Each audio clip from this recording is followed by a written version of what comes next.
a lot of guys that are playing really hard. It's been fun to coach them and be around them.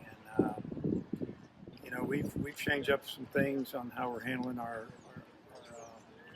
scrimmages. We'll set up situations. We're not just going out there and pitching and playing. We may a couple innings, maybe if the pitcher's going 2 or 3 innings, maybe 1 inning, no one's on base. We'll set up situations. On the offensive side, we've really been working on base runs, stealing bases, and just creating some problems. And I think it's helping our pitchers learn how to handle it. But we've, as a team right now, we're way ahead of where we were last year with the team last year.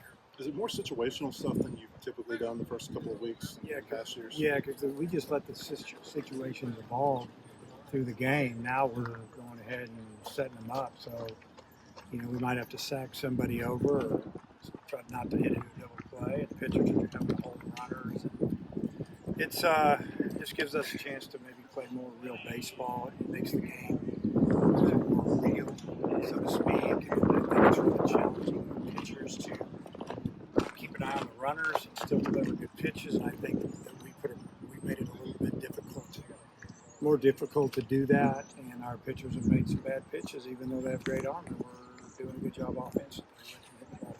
It's always a tough thing with Interstar. If your offense doesn't do well, it's you're worried about one side or the other. Some people might be. Do you like what you're seeing from your pitchers right now? Yeah. Or do you need to see something else? Yeah, some of the young pitchers are throwing really good, 2 or 3 of them, and then there's, maybe the rest of them are fighting it because they're not used to guys running on them and holding runners like this, and controlling great, and they're making a mistake or two and they're getting hit. But really, the veteran guys have pitched really well. Opening day, I don't know, wind was lightly blowing out, the air was thin, and we had a bunch of home runs.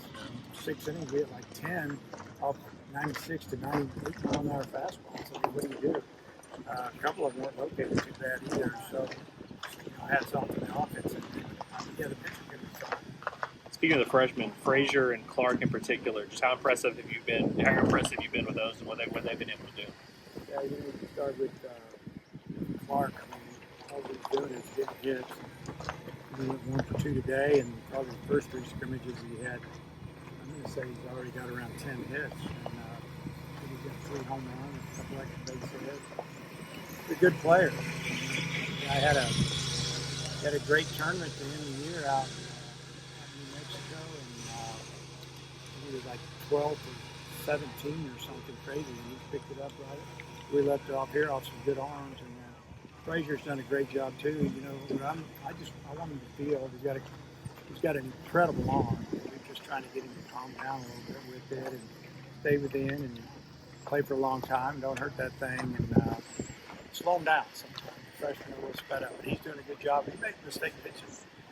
He'll pop a double or a homer, and he's done a tremendous job so far for a young guy. Doesn't look like Big Country's going away anytime soon. No, He's how cool is that to just see him progress over the years? Yeah, he's gotten better. I mean, just like today, he had a pull side home run into the wind. It's 17 degrees. I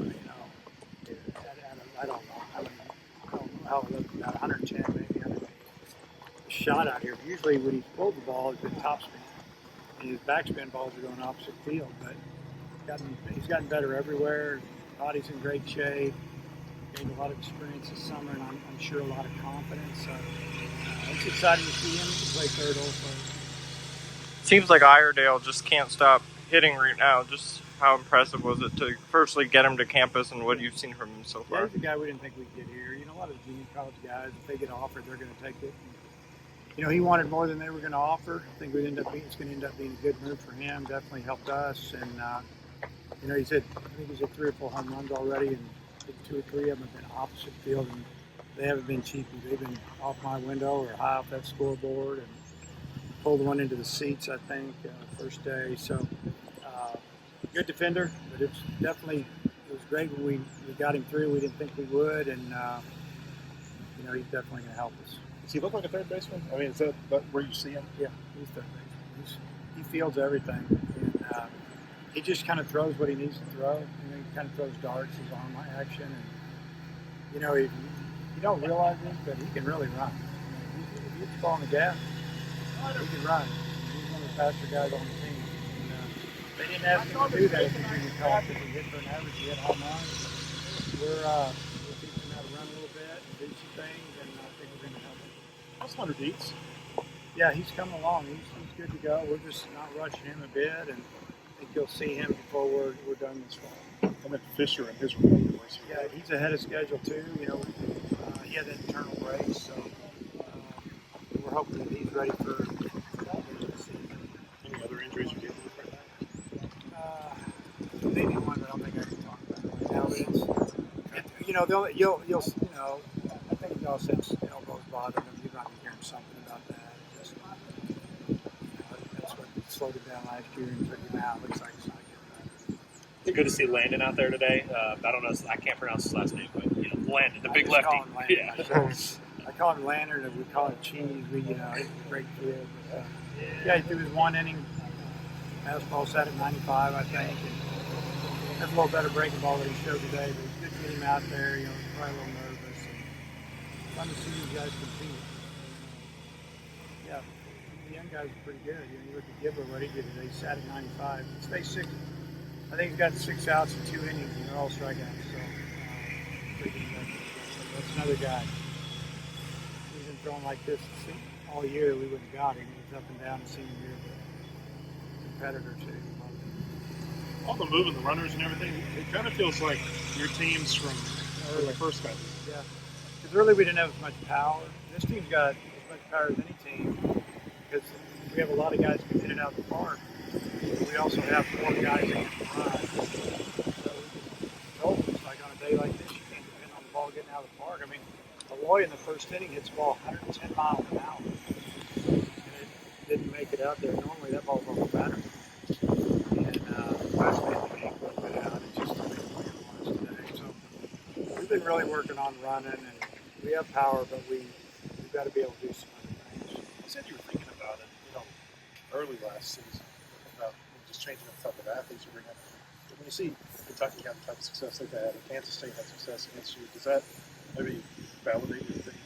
Yeah, I mean, it's what I like to do, honestly, but you get away from it a little bit because in our league, you might be able to do it early, but you have to really have guys that want to do it and buy in to be able to do it in league play. The pitchers are just, they hold runners better than most, and the catchers throw really well.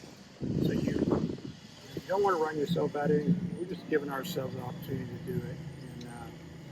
And, just dirt ball reads. You look at Helfrich reading that ball in the dirt. We've been working on it. These guys are going, we haven't even played catch yet, and we stretch and we go straight in and run the bases. They just send them a little message about coordinators, and, it's a point of emphasis for us this year. Be able to run the bases. Like I tell them, either a good base running team or bad. There's not much in between. We're going to do that. Guess we haven't got you since the schedule came out. Just your overall thoughts. Well, I've known that schedule for a while, and it's a pretty tough one. You never know who's going to be the teams in the SEC, but when you look at who we play and where we play them, it's going to be something else. We look at our last series of the year at home against Tennessee. The last series 2 weeks earlier than that against, I think, Texas, and then maybe A&M a couple weeks before that, all at home. Those are going to be teams that are going to rank really high, especially A&M and Tennessee right out of the blocks. And at Georgia, at Florida, at Ole Miss, not playing them, we at LSU. Pretty amazing. And I think, if we do what we think we're going to do, I don't think there's enough seats in this place. That's how I feel about it.